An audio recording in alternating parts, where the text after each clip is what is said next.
Hello everyone, welcome to my YouTube channel. So in this lecture, we will be learning about this traditional architecture. कुछ limitations देखेंगे उसके, ठीक है, और कैसे attention mechanism ने सिर्फ एक concept लाकर बहुत महान बन गया, ठीक है. तो before starting this, मैं तुम्हें एक छोटा सा रियल लाइफ एग्जांपल देना चाहूँगी. तो एग्ज़ाम में क्या होता था कि जैसे हिंदी और इंग्लिश के क्वेश्चन पेपर में एक कॉम्प्रिहेंसिव मिलता था और उसके बाद में बेस्ड ऑन दैट पैराग्राफ तुम्हें क्वेश्चंस मिलते थे. तो हिंदी और इंग्लिश में होता था कि एक पूरा पैराग्राफ देते थे. तो हमारे एक पैराग्राफ आया था जिसमें प्लांट्स के नेम थे, ठीक है, उनके बेनिफिट्स थे और किस स्टेट में वो पाए जाते हैं. तो ये सब इन्फॉर्मेशन थी. कुछ लोग थे वो क्या करते थे हमारी क्लास में कि पूरा पैराग्राफ रीड करेंगे, ठीक है, पहले जो भी रूल बेस्ड सिस्टम था उनका दिमाग में. तो लाइन 1 से रीड किया उनने, पूरे एंड तक वो पूरा रीड किया. तो उसके बाद में क्वेश्चन पे जाते थे. अब क्वेश्चन में तुम्हारा पहला ही क्वेश्चन आ गया, कोई प्लांट का नाम आया कि ये कहाँ मिलता है, ठीक है. अब इतने सारे प्लांट्स थे, इतने सारे स्टेट में मिलते हैं benefit, it's very hard to remember. तो उनने क्या किया, वापस पैराग्राफ में गए, लाइन 1 से उनने फिर से रीड किया. जब तक वो प्लांट का नाम नहीं आ गया उनने फिर से रीड किया पूरा. और जैसे ही उनका नाम आया उनने फिर वो कंट्री या फिर स्टेट जो भी जहाँ पे वो मिलते थे वो उसने लिख दिया लोकेशन, ठीक है. अब कुछ थे स्मार्टर स्टूडेंट्स लाइक मी. मैंने क्या किया, भाई इतना लेंदी पूरा पैराग्राफ कौन रीड करें ना, उसमें कोई स्टोरी और प्लांट है जो कि घंटा याद नहीं रहने वाले. तो मैं डायरेक्ट क्वेश्चन पे चली गई, ठीक है. पहला क्वेश्चन देखा, प्लांट ये कहाँ मिलता है. I will search for that plant, पूरा लाइन 1 लाइन हाँ प्लांट ये प्लांट आया, ठीक है, कहाँ पे है, यहाँ पे है. सो विद इन सेकेंड्स मैंने वो क्वेश्चन का आंसर कर दिया, ठीक है. दूसरे टाइप के बच्चों को पूरा पैराग्राफ रीड किया, हार्डली टुक 10 to 15 मिनट्स, पूरा पैराग्राफ रीड किया, फिर क्वेश्चन को देखा और फिर वो भूल गए. फिर वो वापस पैराग्राफ पे गया, पूरे रीड किया और फिर उसने आंसर किया. अब देखो सेकंड वाले जो स्मार्टेस्ट स्टूडेंट्स थे उन्हें कितने अच्छे से, कितने सेकंड्स में, उन्हें कितना एग्जाम में कितना टाइम सेव हुआ उनका, ठीक है. अब उसमें इतने प्लांट्स हैं तो why to remember those plants. जो क्वेश्चन पे है 2-3 प्लांट है उस पर फोकस करो और जस्ट आगे मूव करो नेक्स्ट क्वेश्चन पे, ठीक है. तो इतने सारे पैराग्राफ में 20 to 25 अराउंड प्लांट्स थे. तो सेम जो पहले जो रूल बेस्ड सिस्टम वाले जो स्टूडेंट्स थे वो थे encoder decoder traditional architecture follow करते थे. पूरा पैराग्राफ उन्होंने रीड किया, कॉन्टेक्स्ट समझा, ठीक है. एक वो इतने बड़े पैराग्राफ की छोटी सी समरी उनके दिमाग में याद रही, 2-3 प्लांट्स का उन्हें याद रहा. और जब क्वेश्चन आंसर करने की बारी आई तो वो फिर कंफ्यूज हो गया, क्योंकि इतना सारा मैटर एक ह्यूमन के लिए भी बहुत इम्पॉसिबल है टू रिमेंबर. तो सेम होता था एनकोडर डिकोडर के साथ, तो उसकी भी लिमिटेशन यही थी. अब ये एनकोडर क्या करता था, ये जो एनकोडर का आर्किटेक्चर है ये क्या करता था, पूरे जितना भी इसको कॉन्टेक्स्ट मिलता था. अब शॉर्ट सेंटेंस है तो it was easy to remember, ठीक है. लेकिन अगर पूरा पैराग्राफ है या फिर पूरा लॉन्ग सेंटेंसेस हैं तो ये जो एनकोडर था ये एक सीक्वेंस में स्टेप बाय स्टेप उसका कॉन्टेक्स्ट समझता हुआ जाता था. और एक सिर्फ एक वेक्टर में, भाई कैसे कोई एक पूरा पैराग्राफ और इतना लंबा सेंटेंस एक वेक्टर में कन्वर्ट करके दे सकता है, इसके अंदर पूरा कॉन्टेक्स्ट तुम्हारा आता ही नहीं था. तो डिकोडर को बहुत नुकसान होता था कि भाई मुझे पूरी स्टोरी देखने को मिल ही नहीं रही है, सिर्फ इस एक वेक्टर के बेसिस पे मैं कैसे आउटपुट दे दूँ. तो आउटपुट इतना एफिशिएंट नहीं हो पाता था, इन्फॉर्मेशन तुम्हारी ओवरफ्लो कर जाती थी, इसलिए अटेंशन आता है. तो डिकोडर ने बोला कि एनकोडर भाई तू एक काम कर, तू मुझे एक कॉन्टेक्स्ट वेक्टर मत दे, तू सिर्फ जो भी तेरे पास इनपुट आ रहा है उसका कॉन्टेक्स्ट समझकर अपने पास रख.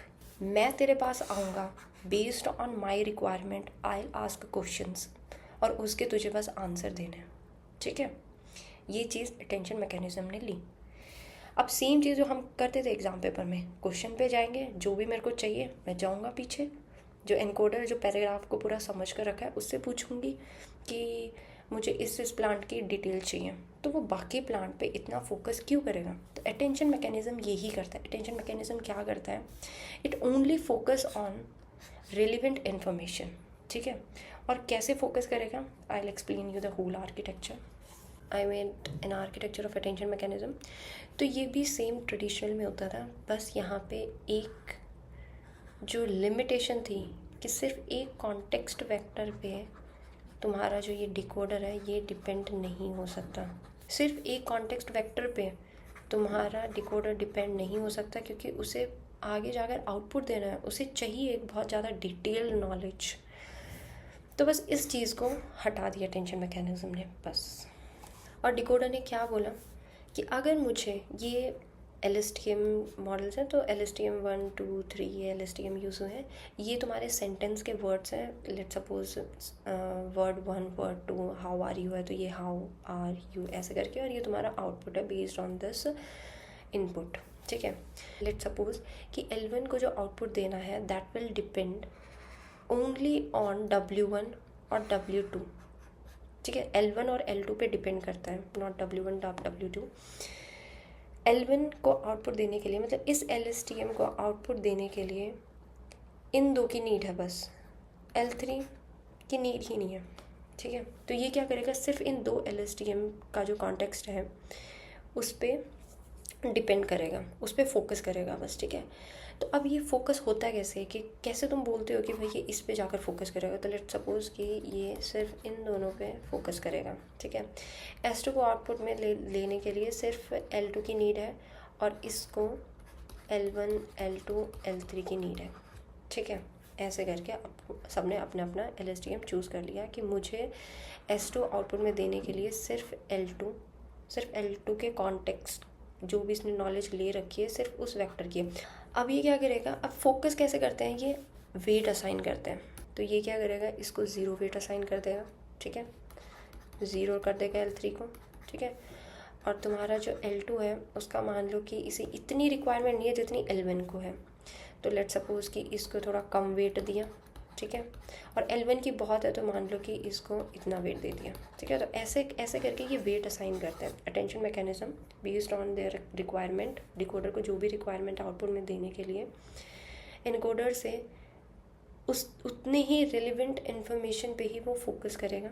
वेट असाइन करने में भी बहुत टाइप्स आ जाते हैं कि भाई कैसे वेट असाइन कर रहा है, ऐड कर रहा है, मल्टीप्लाई कर रहा है। ठीक है, ये सब के इसलिए जो तुम्हारा अटेंशन मैकेनिज्म है इसे कुछ टाइप्स हैं, 3 तरह का है ये तुम्हारा। एक है तुम्हारा एडिटिव अटेंशन मैकेनिज्म, फिर आता है तुम्हारा मल्टीप्लिकेटिव अटेंशन मैकेनिज्म, और फिर तुम्हारा आएगा सेल्फ लर्निंग। तो we will learn about these 3 types of attention mechanism in the next lecture. उसके बाद में फिर हम चलेंगे ट्रांसफॉर्मर पे। इन तीनों को समझ कर अच्छी तरह फिर हम चलेंगे ट्रांसफॉर्मर पे। So thank you for watching. I have given you one real life example कि कैसे हम क्वेश्चन पेपर में भी कैसे पूरा पैराग्राफ रीड करके और फिर आंसर करते थे क्वेश्चन को, जो कि नीड होती नहीं थी। सिर्फ 2-3 प्लांट को याद रख लो, तुम्हारे क्वेश्चन का आंसर हो जाएगा। वही क्वेश्चन में 2-3 प्लांट के पूछा था कि ये स्टेट का है या फिर इसका बेनिफिट क्या है, तो यही करके तो क्यों ना तुम बस डायरेक्ट क्वेश्चन पे जाओ कि हाँ भाई 3 क्वेश्चन है, 3 क्वेश्चन के लिए पूरा 10 to 15 मिनट्स क्यों वेस्ट करना। 3 क्वेश्चन है, क्वेश्चन रीड करो और फिर उसी को दिमाग में रख कर कि हाँ ये 3 क्वेश्चन है, ये 3 से रिलेटेड जितनी भी चीज़ अगर पैराग्राफ में आएगी मैं वेट असाइन कर दूंगी कि हाँ इसको याद रखना, अपनी मेमोरी में स्टोर कर लूँगी कि हाँ इस पर ज़्यादा फोकस करना है। क्वेश्चन में कोई प्लांट का नाम है कि हाँ अगर पैराग्राफ में वो प्लांट का नाम आया तो मुझे ज़्यादा फोकस करना है उस प्लांट पे, क्योंकि उससे रिलेटेड क्वेश्चन में कुछ पूछा है।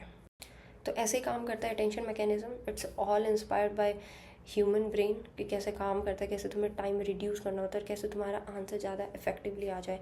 Thank you everyone for watching this video.